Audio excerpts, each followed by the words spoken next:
Direktiba ni Pangulong Marcos Jr. na isama ang mga buntis sa expansion ng coverage para sa 4Ps. Pag-uusapan natin ito kasama si Disaster Response Management and OSEC Concerns Assistant Secretary Irene Dumlao, ang tagapagsalita ng DSWD. ASEC Irene, magandang tanghali po.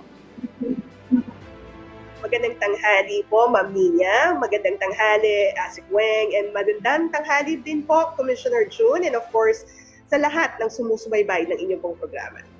Okay, mula po sa inyo dyan sa DSWD, ano po ang inyong rekomendasyon sa direktiba ni Pangulong Marcos Jr. na isama ang mga lactating women at mga buntis sa Pantawid Pamilyang Pilipino program? Okay, Ma'am Nina, unang-una nais nating banggitin na talagang tinitignan at nire-recognize ng DSWD yung kahalagahan ng pagbibigay ng atensyon sa first 1,000 days ng bata.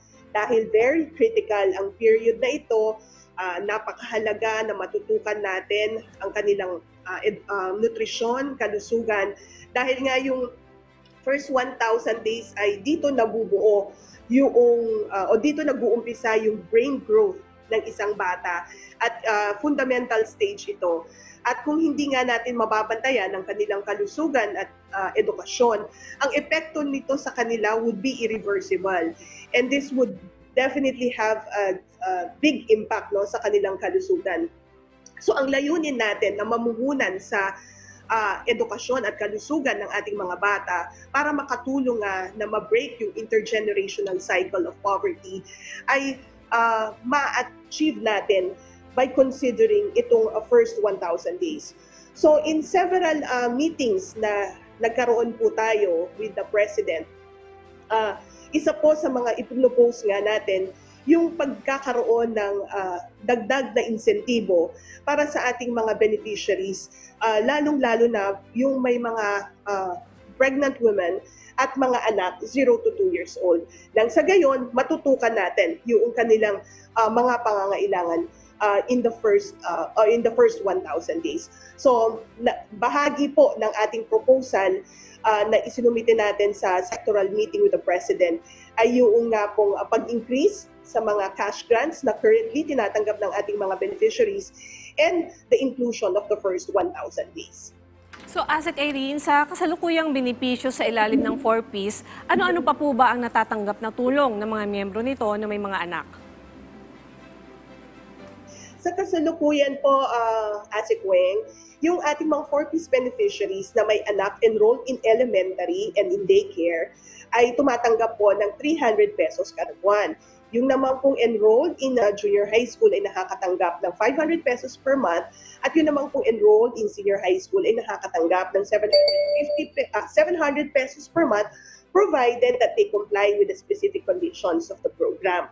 Apart from the education grants, tumatanggap rin po sila ng health and nutrition grant equivalent to 750 pesos per month.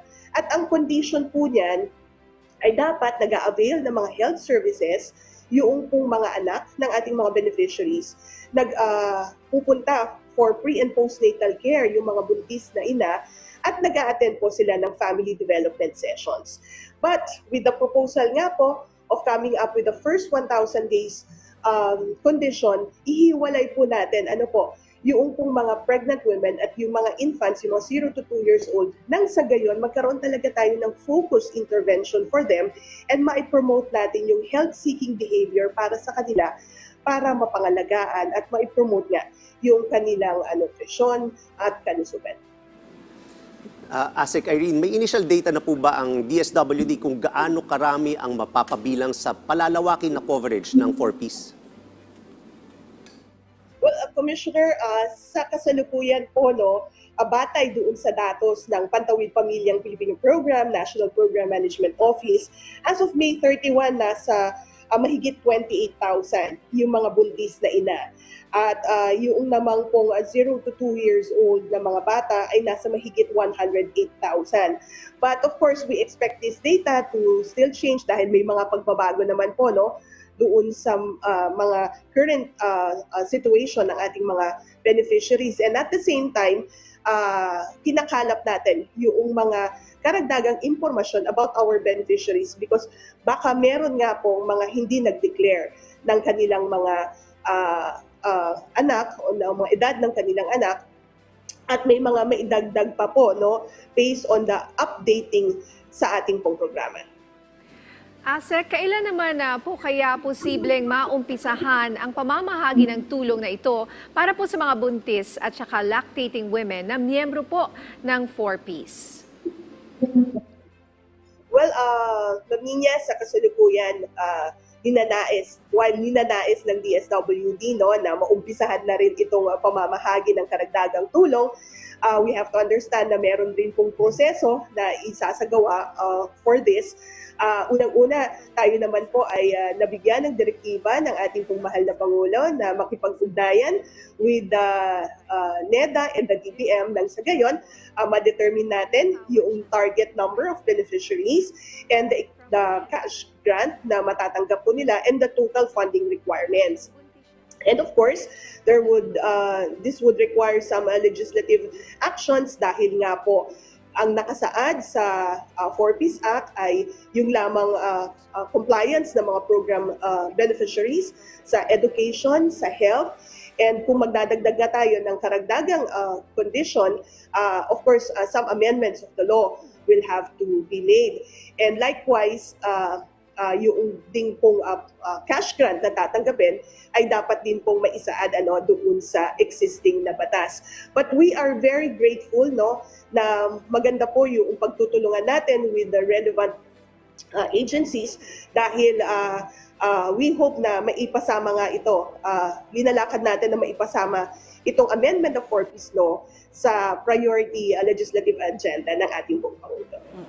Sa ibang usapin naman po, Asik Irene, magsasampa po ng kaso laban sa isang barangay official na di umano'y nagnakaw ng ayuda mula sa isang kababayan nating buntis sa Davao. Ano po ang detalye nito?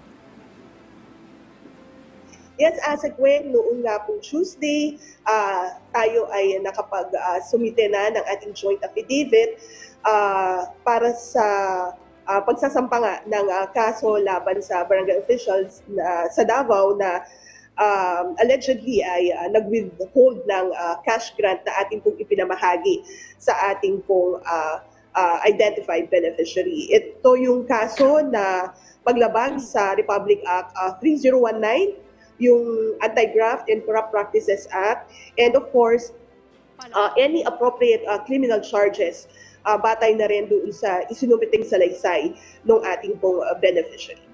So, ma'am, ito lang po ba yan o baka meron din sa iba pang barangay sa buong Pilipinas? Sa kasalukuyan po, we're treating this case as an isolated case. But of course, gaya nga po ng nasabi ng ating secretary, sana ay magsilbing babala po ito para sa sino man, whether government official o hindi, na sana wag nang mag-attempt na mag-commit ng ganito nga pong aksyon na mag-withhold o kumuha ng beneficiary na ating pong ipinamahagi sa ating mga nangangailangan na kababayan.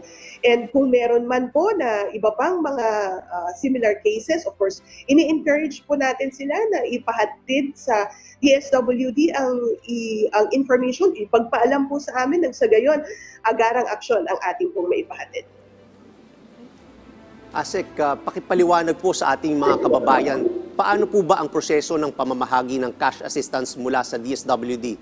May representative po ba mula sa inyong ahensya tuwing isinasagawa ang pamamahaging ito?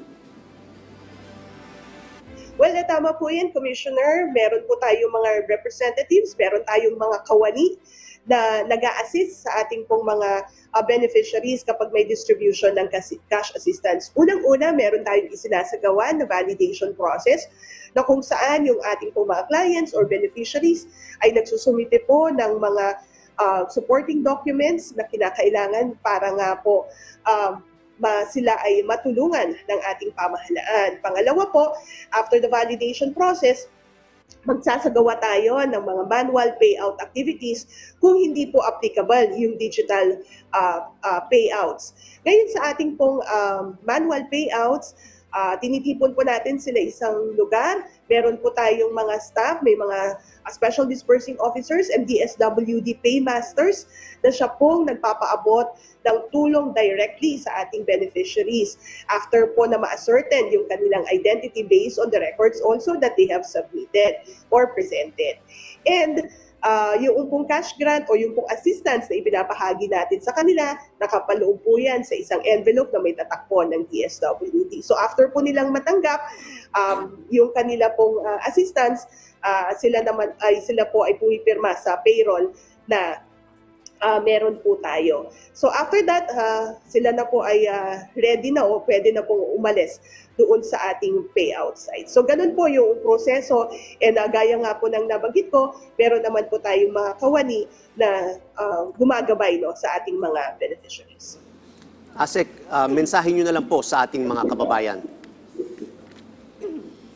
Well, unang-una tayo nagpapasalamat sa inyo pong programa dahil binigyang daan niyo po ang DSWD para tayo makapag-provide ng information hindi nga po sa mga developments or updates on the implementation of the various programs of the department. On behalf of Secretary Rex Gatchalian and the entire DSWD community, kami po ay nagbibigay ng assurance sa ating mga kababayan na nakahanda po ang ating ahensya na magbigay ng nararapat na tulong, particularly sa mga poor, the vulnerable, and the marginalized. The DSWD is fully committed in the aspiration of the Marcos Jr. administration na ipababa or i-reduce ang poverty incidence to a single-digit percentage by 2027. And of course, kami din po ay nagsusumikap in partnership of course with other government agencies and other stakeholders nang sa gayon mas mapagbuti po natin ang ating pong ipinapatupad at ini-implement na mga programa dahil tayo po ay talagang nakatutok sa aspirations po o doon sa gusto nating mangyari sa bagong Pilipinas na wala na pong mahihirap sa ating pong bansa. Maraming salamat. Magandang umaga. Alright, maraming salamat po sa inyong oras, Disaster Response Management and OSEC Concerns Assistant Secretary Irene Dumlao, ang tagapagsalita ng DSWD.